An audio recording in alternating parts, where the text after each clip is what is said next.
Вас приветствует команда проекта «Кремлет Татлы Татарстан» из социального приюта для детей и подростков «Надежда» города Мамадыш. И сегодня мы будем готовить на настоящей кухне с профессионалом своего дела, человеком, проработавшим в сфере общественного питания и в данный момент который готовит настоящих поваров в профессиональном колледже Егоровой Алиной Владимировной. Всем еще раз здравствуйте! Я хочу вас пригласить на нашу профессиональную кухню. Татарская кухня, как и многие кухни, имеет свое древнее происхождение. А вы знаете, почему в татарской кухне преобладают мясные и мясо-молочные блюда? На формирование национальной кухни повлияла природная среда. Расположение на стыке двух географических зон лесного севера и степного юга, а также в бассейне двух крупных рек Волги и Камы способствовало обмену продуктами между двумя этими природными зонами и раннему развитию торговли. Все это значительно обогатило ассортимент народной кухни. В конце 19-го, начале 20-х веков заметно вырос удельный вес картофеля. Алина Владимировна, а скажите, пожалуйста, востребована ли на сегодня татарская кухня?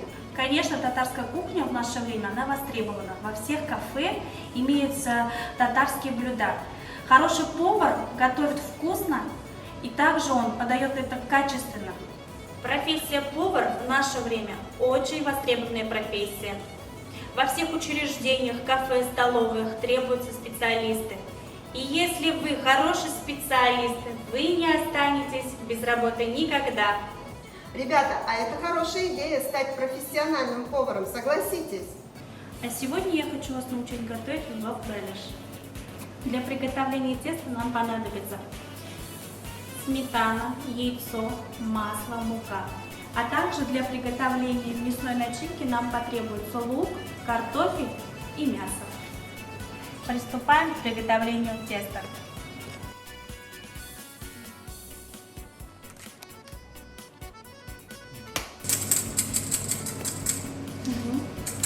Добавляем все масло.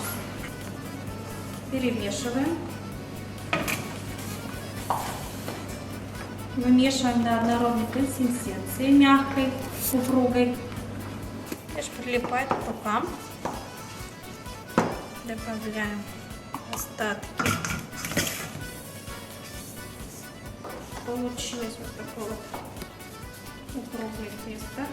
Даем ему отдохнуть 15-20 минут. А теперь мы приступаем к приготовлению нашей начинки. Для этого нам понадобится зеленая доска для того, чтобы нарезать наш картофель. Очищаем наш промытый картофель и затем нарезаем мелким кубиком.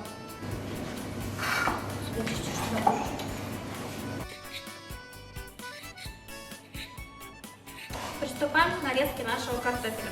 Нарезаем мы его мелким кубиком. Предлагаю попробовать теперь нам.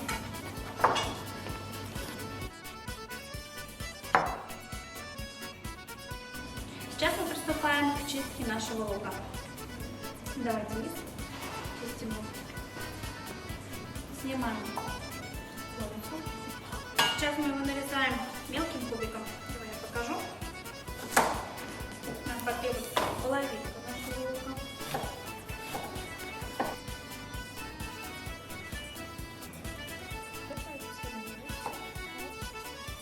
Для каждого продукта имеется своя доска. Для того, чтобы нарезать нам сейчас мясо, мы должны взять красную доску. Приступаем к нарезанию нашего мяса. Мясо у нас говядина. Мы должны его нарезать мелким кубиком. Мы закончили нарезку нашего мяса и приступаем уже к соединению всех ингредиентов. Сейчас Настя будет соединять все ингредиенты. Приступаем. Соединяем картошку. Вот ложечку у тебя. Ага, лук.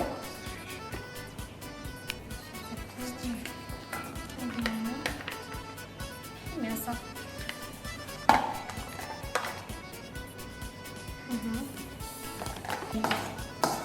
Мы добавили специи, перец, соль. Наша начинка готова, и мы приступаем к формированию наших лавбелешей. Для того, чтобы наши изделия получились аккуратные и выдержали наш вес, мы должны обязательно работать с весами. Формуем шарики 50 грамм. Поверхность посыпаем мукой для того, чтобы наши изделия не прилипали к поверхности. Формуйте шарик. Шарик формуйте.